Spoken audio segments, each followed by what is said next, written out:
कैसा लग रहा है आपको? बनारस स्टेशन से हमने ई रिक्शा लिया और ई रिक्शा से हम अपने होटल की तरफ निकले। हमारा होटल गोदावरी चौक पे ही था। That was in the middle of wherever you want to go and that's my handsome son Namish. जो रही है छपरी है बैठा है जनरी है, ये पहली बार स्लीपर पे बैठा है, कमर में दर्द हो गई है इसके। Okay, so we stayed in Ekam Kashi, which is on the Godavari main चौराहा। आपको यहाँ पर अलग अलग टाइप के होटल्स मिल जाएंगे, 1000 रुपये से लेकर 7-8 हज़ार तक, depending on your budget. And this is our room. बहुत ही स्पेशियस रूम था। इस रूम में मैं, नमिश और मेरे डैड रुके थे। ये होटल मार्केट में ही है, बीच में, तो सारी जगह एक्सेसिबल है बहुत easily. So I am ready और मैं सबके रूम में जाकर बेल बजा रही हूँ कि जल्दी करो, बिकॉज यहाँ से हम लोग जाएंगे राम भंडार। आई हर्ड वहाँ की पूरी बहुत अच्छी है। और उसके बाद काल भैरव मंदिर, क्योंकि काल भैरव मंदिर 12 से 3 बंद होता है, तो इसीलिए मैं जल्दी जल्दी कर रही हूँ। सब आराम से बैठे हुए हैं, कोई तैयार नहीं होना चाह रहा है इतनी जल्दी। हम एक्टर्स को जहाँ भी अच्छी लाइट दिखती है we start shooting ourselves, I don't know why. इसके बाद होटल के पंडित जी ने एक छोटी सी हमारे लिए पूजा रखी और हम निकल पड़े राम भंडार के लिए। आपको वॉक करके ही जाना पड़ेगा क्योंकि यहाँ पे रिक्शा ई रिक्शा नहीं चलता है। बहुत ही छोटी छोटी गलियाँ थी। अप्रॉक्सीमेटली 10-15 मिनट वॉक के बाद हमको राम भंडार मिला। चाट भंडार की जलेबी आ गई है। जलेबी आ गई है। भाई दिस प्लेस वॉज अमेजिंग। यहाँ की जलेबियाँ इतनी टेस्टी थी और इनकी बेदमी कचौड़ी, जिसको ये बोलते हैं, जो पूड़ी होती है, that was really really yummy. ये जगह बिल्कुल भी मिस करने वाली नहीं है।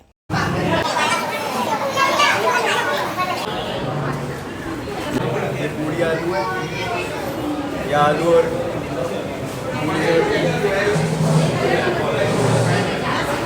पूड़ी से पूरी आलू बनते हैं, है ना? चटनी है। What is your age? Chutney है पुदीने। What is your age? ये एक लीफ वाले बोल में है। बहुत ही बढ़िया स्वाद था इन पूड़ियों का एंड दिस जलेबी वाज यम। यहाँ पर बहुत वेटिंग होती है। आई वुड सजेस्ट आप लोग जल्दी आएँ और ब्रेकफास्ट यहीं करें। व्यांश, कौन से मंदिर जा रहे हो? हाँ नहीं, हम कहाँ जा रहे हैं अभी? काल भैरव मंदिर, फिर काशी विश्वनाथ जाएंगे, पहले काल भैरव मंदिर जाएंगे। वाराणसी की खूबसूरती ही ये छोटी छोटी गलियां हैं, वॉल्स पर ब्यूटीफुल पेंटिंग्स हैं और आपको यहाँ हर जगह हर कोने में शिवलिंग दिखेंगे। This is the way to Kaal Bhairav मंदिर। यहाँ पर हमने काल भैरव जी के दर्शन करे। यहाँ पर अगर आपको जल्दी वाले दर्शन करने हैं तो आप 200 रुपये 300 रुपये एक्स्ट्रा देकर जल्दी दर्शन कर सकते हैं, बट वी थॉट कि लाइन इतनी लंबी नहीं है और हमें लाइन में ही खड़े होकर दर्शन करने चाहिए।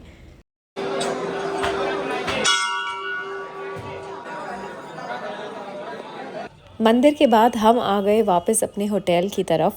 हमारे होटल के बिल्कुल सामने एक बहुत ही पॉपुलर टी स्टॉल है, महादेव टी स्टॉल। मैंने सच बताऊं वाराणसी में बहुत जगह चाय पी, बट इसकी चाय का स्वाद is next level. Okay, so we went to Kaal Bhairav and वहाँ हमने पहले दर्शन किए। उसके बाद हम सीधा आ गए अपने होटल में। So we are just resting and हमारा सुगम दर्शन है 2 से 3 बजे का स्लॉट, तो अभी 1:45 हुए हैं। So we'll rest for some more time and 1:30 बजे के आसपास वील गो और फिर विश्वनाथ जी के दर्शन करेंगे। बहुत बहुत गर्मी है यहाँ पे, मतलब खड़ा भी नहीं हो सकते हैं, इतनी गर्मी है। हमें लग रहा था कि बारिश होगी, but we got umbrellas also, but to my surprise यहाँ पे दिल्ली से भी एकदम गर्म वेदर है। बहुत ज़्यादा गर्मी है, मतलब आप 2 मिनट भी बाहर खड़े हो जाओ पसीना पसीना हो जाओगे। तो फिर से वॉक करके हम आ गए हैं काशी विश्वनाथ टेम्पल अपने दर्शन करने। सुगम दर्शन जो होते हैं वो गेट नंबर 4 से उसकी एंट्री होती है। हमने सुगम दर्शन के लिए पहले से ही पास ले रखे थे, ऑनलाइन बुकिंग करा ली थी। एक और चीज़ हमें वहाँ जाकर पता चली दैट एवरी डे 4 से 5 in the morning also and in the evening also स्पर्श दर्शन होते हैं। सो वी थॉट कि हम थोड़ा वेट करते हैं और 4 बजे स्पर्श दर्शन की लाइन में लगेंगे, तो हम मंदिर में ही एक साइड में नीचे बैठ गए थे। एक और चीज़, अंदर फ़ोन्स अलाउड नहीं होते हैं, आप मंदिर में ही अपने फ़ोन को डिपॉजिट कर सकते हैं। We are sitting on धरती, we are grounded people.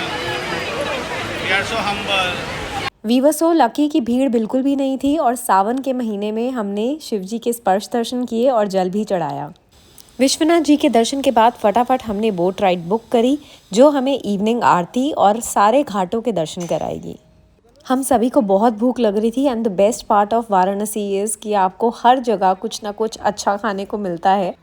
चल चल के पैरों में बहुत दर्द हो गया था and as you can see मेरा बेटा मेरे पैर दबा रहा है and it was not for the camera, genuinely he was very concern. Boat पे भी आपको बहुत सी चीज़ें खाने को मिलेंगी बट जेन्युइनली मैगी के अलावा मुझे यहाँ कुछ अच्छा नहीं लगा। बोट घाट के ज़्यादा पास नहीं जाती है। आरती का एक्सपीरियंस अच्छा था, लेकिन आई वुड रिकमेंड कि आप आरती वहाँ घाट पे बैठ के देखिए।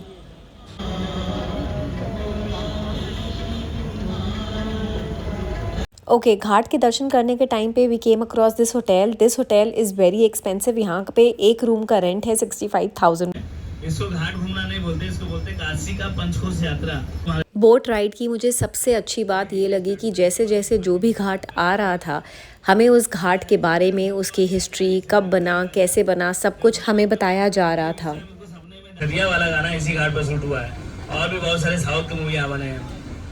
जो तुलसीदास लेखक थे, उन्होंने इसी घाट पे बैठ के रामचरितमानस लिखा है। और यही देखिए, आप ऊपर चढ़ेंगे तुलसी मानस मंदिर, संकट मोचन दुर्गा मंदिर पास में पड़ेगा। और उसका ही देखिए बगल वाले घाट का नाम है गंगा महल घाट। और उसका ही देखिए बनारस का लास्ट घाट, ये पहले मीराबाई का विधवा आश्रम था, अभी ये सब होटल बन गया है। ओके, तो ये है बनारस का सबसे फेमस, सबसे प्रचलित घाट, मणिकर्णिका घाट। यहाँ पर रोज़ कम से कम 100 शव जलाए जाते हैं और जब विश्वनाथ जी की भस्म आरती होती है तो उसमें जो भस्म यूज़ होती है, कहा जाता है, वो भी यहीं से ली जाती है। 12 बजे के बाद जो पहला शव जलता है, चाहे वो लेडीज़ हो या जेंट्स हो, उसकी भस्म यूज़ करते हैं भस्म आरती में। So now हम नहा चुके हैं। Now we are going to have dinner हमारे होटल में ही, which is on the second floor. सब लोग ऑलरेडी पहुँचे हुए थे। We all were so tired, so we thought कि हम अपने होटल में ही डिनर करेंगे। इसके बाद हम पान खाने बाहर जाएंगे। जब हम बाहर गए, वी सॉ काशी चाट भंडार। यहाँ पर बहुत भीड़ थी and it is famous for street food. हमने कुबेर पान से पान पैक कराया and we went straight to the chai wala. वापस आए, अब हम चाय वो रहा हमारा होटल एकम काशी एंड उसके बिल्कुल सामने है ये चाय वाला। चाय बनाने की यहाँ पे एक यूनिक टेक्निक होती है। तंदूर के ऊपर कोयला होता है, नीचे पंखा होता है। पंखे की तेज़ हवा से कोयले में आग लगती है और बहुत अमेजिंग चाय बनती है। और यहाँ की जेन्युइनली बता रही हूँ, चाय सबसे टेस्टी है पूरे बनारस में। Back to the hotel. यहाँ पर हमने पान खाया, गप्पे मारी, नेक्स्ट डे की प्लानिंग करी और फिर हम सब सो गए। This is the end of day 2 in Banaras. For day 3 keep watching. पान खा के हर हर महादेव।